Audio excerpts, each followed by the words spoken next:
السلام عليكم ورحمة الله وبركاته أعزائي طلاب الصف الثاني الإعدادي مع الدرس الثاني في الوحدة الرابعة، وهنتكلم عن الحضارة الرومانية.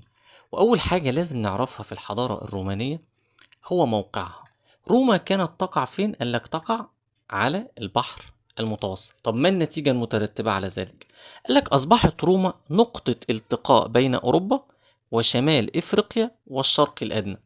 أصبحت مركزا للحضارة والتفاعل الثقافي والتجاري.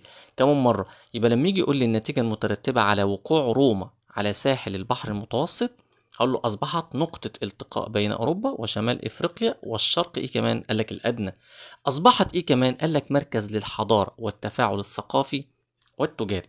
طب روما وتوسعتها، قال لك تحولت روما من مجرد مدينة صغيرة على ساحل البحر المتوسط إلى إمبراطورية عظيمة. يبقى إذا روما كانت تقع على، قال لك، ساحل البحر المتوسط، وكانت مجرد مدينة صغيرة تحولت بعد ذلك إلى إمبراطورية عظيمة، يعني دولة مترامية الأطراف، مساحتها كبيرة جدا، حيث خاضت إيه بقى؟ قال لك خاضت حروبا عديدة. طب إيه الهدف؟ بما تفسر ليه عملت حروب عديدة؟ قال لك لتوسيع نفوذها، فتمكنت من واحد، فرض سيطرتها على معظم إيطاليا بحلول القرن، قال لك، الثالث قبل الميلاد. اتنين، قال لك التوجه خارج شبه الجزيرة الإيطالية. ليه؟ قال لك عشان تسيطر على واحد، جزر البحر المتوسط بعد هزيمتها لكورتاج. اتنين، استولوا على مقدونيا. تلاتة، استولوا على سوريا. أربعة، استولوا كمان على مصر. آخر الدول التي ضمتها الرومان عام 30 قبل الميلاد. والكلام ده امتى؟ بعد ما انتصروا على كليوباترا السبعة في معركة اكتيوم البحرية. طب ايه النتيجة المترتبة على الانتصارات اللي روما حققتها؟ قال لك سيطرة روما على البحر المتوسط حتى أصبح يعرف بالبحيرة الرومانية. يبقى أصبح البحر المتوسط بحيرة رومانية، لأن الدولة الرومانية بقت بتحيط البحر المتوسط من جميع الاتجاهات. طب تعال نشوف ملامح الحضارة الرومانية. أول حاجة هنتكلم عنها الحياة السياسية، بعد كده الحياة الاقتصادية، بعد كده الفكرية والعلمية، بعد كده العمارة والفنون. نبدأ الأول بالحياة. قال لك السياسية، قال لك أول نظام حكم مرت به روما هو النظام الملكي، ثم النظام الجمهوري، ثم النظام الإمبراطوري. يبقى شهدت الحياة السياسية في روما أنظمة عديدة للحكم. زي إيه؟ قلنا رقم واحد النظام الملكي، اتنين النظام الجمهوري، تلاتة النظام الإمبراطوري. طب نبدأ الأول بالحكم الإيه؟ قال لك الملكي. رقم واحد، قال لك بدأ الحكم في روما ملكيا، ثم قال لك تحول نظام الحكم في روما إلى النظام الجمهوري. طب بما تفسر إيه السبب؟ قال لك بسبب زيادة اعتراضات الشعب. طب الشعب اعترض على ايه؟ قال لك على انفراد الحاكم بالسلطة. ما ينفعش الحاكم يبقى منفرد بالسلطة لوحده. وقد اعتمد على هذا في ايه بقى؟ قال لك هذا النظام على مبدأ توزيع السلطة. يبقى اذا اصبح النظام الجمهوري يقوم على مبدأ توزيع الايه؟ قال لك السلطة، يعني الحاكم لا ينفرد بالحكم. طب رقم ثلاثة، قال لك مع اتساع حدود الدولة وسيطرة أوكتافيوس على الحكم، بدأ العصر الإمبراطوري، هيكونوا إمبراطورية عظيمة، حيث أصبح أوكتافيوس أول إمبراطور روماني. وبعد توليته الحكم قام بوضع نظام جديد. طب إيه النظام بقى بتاع أوكتافيوس؟ قال لك رقم واحد إعادة تنظيم الجيش، يبقى إعادة تنظيم الجيش مرة أخرى. اتنين، قال لك نشر السلام في أنحاء الإمبراطورية الرومانية، يبقى أصبحت الإمبراطورية الرومانية عايشة في سلام في عهد الإمبراطور أوكتافيوس. طب رقم تلاتة، قال لك الاهتمام بتحقيق الاستقرار الداخلي، بس قال لك لا، وتحقيق العدالة الاجتماعية للمواطن الروماني. طب رقم أربعة، قال لك الاهتمام بتشييد المباني العامة، مما جعل روما مركزا حضاريا متقدما. يبقى لما يجي يقول لي النتيجة المترتبة على إعادة تنظيم الجيش، نشر السلام، الاهتمام بتحقيق الاستقرار الداخلي، الاهتمام بتشييد المباني، الاهتمام بالعدالة الاجتماعية، هنقول جعلت روما مركزا حضاريا متقدما. طب تعال نشوف الحياة الاقتصادية. واحنا قلنا قبل كده حياة اقتصادية يعني زراعة، صناعة، تجارة. طب هنبدأ الأول بالزراعة. قال لك كانت الزراعة مهمة جدا في روما. طب ايه المحاصيل اللي هم اهتموا بيها؟ قال لك القمح والشعير. مع مرور الزمن بقى تدهورت الزراعة في روما. تدهورت، طب ايه السبب؟ قال لك لأن الأراضي الزراعية تعرضت للدمار بسبب كثرة الحروب. يبقى بسبب الحروب اللي دخلتها روما الأرض الزراعية اتدمرت. طب ايه النتيجة المترتبة على ذلك؟ قال لك اضطرت روما لاستيراد القمح من بعض الدول لتأمين احتياجاتها من الغذاء، وكانت طبعا على رأسهم مصر، كانت من أهم هذه الدول. طب رقم اتنين، قال لك الصناعة. قال لك تنوعت الصناعات في روما، زي قال لك واحد صناعة الأسلحة، اتنين صناعة المجوهرات، تلاتة صناعة الفخار، أربعة صناعة الزجاج، خمسة قال لك صناعة المنسوجات. وهنا صورة بتوضح نماذج للأسلحة الرومانية. بعد كده التجارة. قال لك التجارة دي كانت مهمة جدا. ليه؟ قال لك كان الاقتصاد الروماني يعتمد بشكل كبير على التجارة، وازدهرت التجارة البحرية عبر البحر المتوسط التي تحولت إلى بحيرة رومانية. استخدمت روما كمان العملات المعدنية على نطاق واسع. طب ايه النتيجة المترتبة؟ طب يقول لي النتيجة المترتبة على استخدام روما العملات. قال لك عزز الأنشطة التجارية داخل الإمبراطورية وخارجها. يبقى إذن زيادة النشاط التجاري، يبقى أدى إلى قلنا زيادة النشاط التجاري داخل الإمبراطورية وخارجها. وهنا صور بتوضح عملات رومانية. بعد كده رقم 3، الحياة الفكرية والعلمية. كانت اللغة اللاتينية هي اللغة الرسمية في الدولة الرومانية. يبقى اللغة اللاتينية كانت هي اللغة الرسمية في الدولة الرومانية. ازدهر أيضا في روما الأدب، زي قال لك الشعر والمسرح، واحنا قلنا قبل كده إن هم كانوا متأثرين بالحضارة اليونانية. أنشأ الرومان المكتبات العامة لنشر قال لك الثقافة. طب تعال نشوف العمارة والفنون. قال لك برع الرومان في العمارة والنحت، حيث أنشأوا مدرجات مثل مدرجات الكولوسيوم، ودمجوا بين الطرازين المصري واليوناني في معبد السرابيوم بالاسكندرية. وتأثر الفن الجنائزي للرومان بالفن المصري في زخرفة التوابيت بالرموز الدينية. كمان مرة دي يا جماعة صورة توضح مدرجات الكولوسيوم بروما. نركز كده تاني في الحتة دي. يبقى روما عملت مدرجات اسمها الكولوسيوم، دمجوا بين الطراز المصري واليوناني في معبد قال لك السرابيوم. موجود فين؟ قال لك في اسكندرية. طيب الفن الجنائزي للرومان اتأثر قال لك بالفن المصري. ايه الدليل؟ ان هم زخرفوا التوابيت بالرموز الدينية. طب تعال نشوف بقى التواصل الحضاري بين مصر وروما.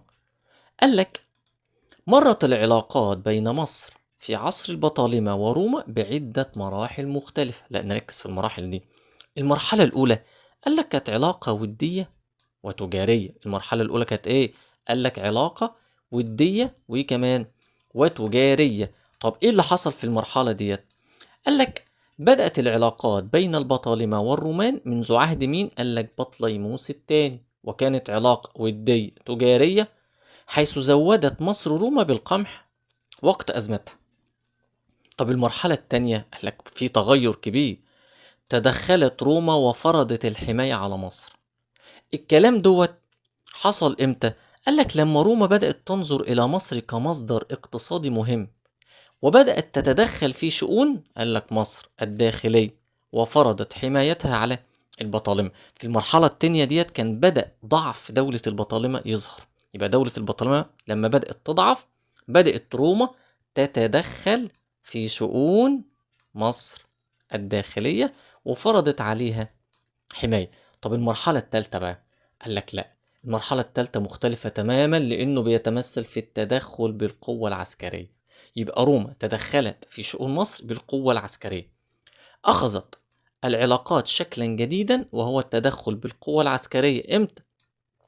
قال لك عندما سيطرت روما على مصر عام 30 قبل الميلاد بعد معركة أكتيوم البحرية، وأصبحت مصر مجرد ولاية رومانية. يبقى كده عدت بكم مرحلة؟ 3 مراحل. المرحلة الأولى، المرحلة الثانية، المرحلة الثالثة.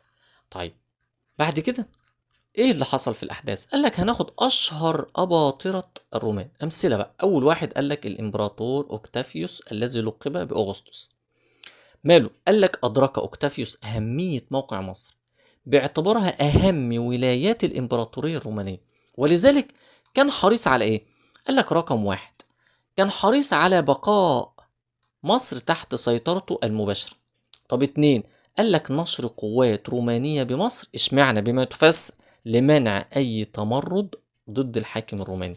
تلاتة، قال لك حرص على أن تكون لمصر عملة محلية خاصة بيها. يبقى احنا قلنا يا جماعة رقم واحد جعل حكم مصر تحت سيطرته بشكل مباشر.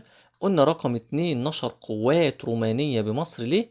قلنا لمنع أي تمرد ضد الحكم الروماني. قلنا رقم تلاتة حرص على أن تكون لمصر عملة محلية خاصة بها. يبقى كان فيه اهتمام خاص بمصر من الإمبراطور أوكتافيوس. طيب الإمبراطور تراجان، قال لك الإمبراطور تراجان تعرضت مصر في عهده لمجاعة نتيجة انخفاض منسوب نهر النيل، فأعاد إلى مصر بعض القمح الذي أخذه وكان مخزونا في روما. قام بإيه كمان؟ قال لك قام بإعادة حفر قناة سيزوستريس التي كانت تربط بين نهر النيل والبحر الأحمر، وسميت طبعا باسم قناة تراجان. بعد كده الإمبراطور دقلديانوس. الإمبراطور مين؟ قال لك دقلديانوس. قال لك دقلديانوس تولى الحكم بعد فترة فوضى وأزمات عسكرية واقتصادية، فعمل إصلاحات كبيرة جدا في الجيش والإدارة والضرائب، ولكنه اضطهد المسيحيين بشدة في أواخر حكمه، حيث أصدر مرسوم يقضي بواحد، قال لك حرق الكتب المقدسة، اتنين قال لك هدم الكنائس، تلاتة إعدام كل من يتبع المسيحية. وعرفت هذه الفترة باسم عصر الشهداء لكثرة من استشهد من المسيحيين. وقد اتخذت الكنيسة في مصر عام 204 وكام؟ قال لك 284. يبقى عرفت هذه الفترة باسم عصر الشهداء، واتخذت الكنيسة في مصر عام 284 بداية للتقويم القبطي. ليه؟ قال لك بما تفسر، قال لك لتخليد تاريخ الشهداء. يبقى لما يقول لي بما تفسر اتخذت الكنيسة من مصر عام 284 بداية للتقويم القبطي، أقول له تخليدا لتاريخ الشهداء المسيحيين. بعد كده الإمبراطور قسطنطين الأول. طب تعالوا نشوف الإمبراطور قسطنطين عمل إيه. أول إمبراطور روماني يعتنق المسيحية، بس قال لك لا، واعترف بها دينا رسميا للبلاد، لدرجة إنه أصدر مرسوم يعرف باسم مرسوم ميلان عام 313. يبقى أصدر مرسوم ميلان عام 313، والذي منح الحرية الدينية للمسيحيين بعد قرون من الاضطهاد. اتنين، أنشأ مدينة القسطنطينية، وهي مدينة اسطنبول حاليا في تركيا، عام 30 قبل الميلاد، وجعل من القسطنطينية عاصمة جديدة للإمبراطورية إلى جانب العاصمة القديمة روما. طب بعد كده بقى قال لك الحقبة القبطية في مصر، الفترة اللي دخلت فيها المسيحية مصر وانتشرت فيها. يبقى الحقبة القبطية في مصر ودخول المسيحية مصر. طيب دخلت على يد مين؟ قال لك القديس مرقس اللي موجود في الصورة قدامك. يبقى دخلت المسيحية في مصر امتى؟ قال لك في منتصف القرن الأول الميلادي. يبقى دخلت في منتصف القرن الأول الميلادي على يد مين؟ قال لك القديس مرقس، والذي نشر تعاليم المسيحية فين؟ قال لك في مدينة الإسكندرية. طب المصريين كان موقفهم إيه؟ قال لك أقبل المصريون على اعتناق المسيحية. طب بما تفسر ليه؟ قال لك لمبادئها السامحة، ولأنهم وجدوا فيها خلاصا من ظلم الرومان. فأسس القديس مرقس مدرسة الإسكندرية اللاهوتية، يعني مدرسة دينية. أسس إيه كمان؟ قال لك أول كنيسة بالإسكندرية. يبقى أول كنيسة في مصر كانت فين؟ هنقول له في اسكندرية. بما تفسر تعرض المسيحيون الأوائل للاضطهاد من الرومان، إشمعنى؟ قال لك بسبب تمسكهم بعقيدتهم، عشان ظلوا على المسيحية.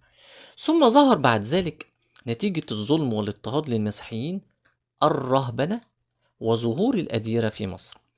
طيب الرهبنة نشأت فين؟ قال لك نشأت في مصر امتى؟ قال لك منذ القرن الثالث الميلادي على يد مين؟ قال لك القديس أنطونيوس، والذي توجه إلى قال لك الصحراء الشرقية. ليه؟ قال لك عشان يعيش حياة تعتمد على الزهد والعبادة. فظهرت الأديرة وانتشرت الرهبنة في مصر، ثم انتقلت إلى كل أنحاء العالم. أصبحت الأديرة مركز روحي وثقافي. إيه الدليل بتاعنا؟ قال لك لأنها ساهمت في نشر التعليم المسيحي، والرهبنة في أوروبا مما جعلها جزءا أساسيا من التراث المسيحي العالمي. طب يعني إيه أصلا رهبنة؟ قال لك الرهبنة هو أسلوب حياة. طب يقوم على إيه؟ قال لك على ترك متاع الدنيا والعيش في أماكن منعزلة بهدف الزهد والتقشف وقضاء الوقت في الصلاة والتأمل والتقرب من الله. ودي صورة بتوضح دير الأنبا أنطونيوس بمحافظة البحر الأحمر. وهنا في معلومة إسرائيلية لازم نركز فيها. هو عايز يقولك إن الرهبنة نوعين: رهبنة فردية واللي كان مؤسسها الأنبا أنطونيوس، ورهبنة جماعية واللي كان مؤسسها الأنبا بخوم. بعد كده هنتكلم عن بعض ملامح الحضارة للحقبة القبطية في مصر. ودي صورة لكتاب مكتوب بالكتابة القبطية. اللغة القبطية: بعد انتشار المسيحية استخدم المصريون اللغة القبطية، حيث كتبت بحروف يونانية مع إضافة رموز مستمدة من الخط قالك الديموطيقي. ودي لغة مصرية قديمة، كتابة مصرية قديمة، وقد استخدموها في الكتابات الدينية. طيب الفن، قالك الفن القبطي المصري. قالك تأثر الفن القبطي بالفن المصري واليوناني. يبقى إذن الفن القبطي كان متأثر بالفن الإيه؟ قالك الفن المصري والفن اليوناني القديم، ولكن أصبح أكثر ارتباطا بالمسيحية بعد أن أصبحت دينا رسميا للبلاد. طب من أبرز أنواع الفن القبطي؟ قالك عندنا فن شعبي وفن ديني. طيب إيه الفرق ما بينهم؟ قالك الفن الشعبي ركز على تصوير الطبيعة ومشاهد من الحياة اليومية، فظهر في المنسوجات والرسوم التي تصور الفلاحين وهم يقطفون العنب. يبقى الفن الشعبي ده بيتكلم عن الأمور البسيطة الطبيعية اللي بتتم في الحياة. أما الفن الديني قالك ده ظهر في الأديرة والكنائس، حاجة خاصة بالدين، وركز على تصوير مشاهد دينية من الكتاب المقدس مثل صور القديسين والشهداء، كما ظهر في الزخارف الخشبية والمنسوجات والجداريات اللي موجودة على الجدران. وهنا بيفكرنا اهو ما المقصود بالخط الديموطيقي. هي المرحلة الثالثة من الكتابة المصرية القديمة، وعرفت بالخط الشعبي حيث استخدمها المصريون في جميع نواحي الحياة العامة. وبكده يا جماعة احنا خلصنا الدرس، واشوفكم على خير، والسلام عليكم ورحمة الله وبركاته.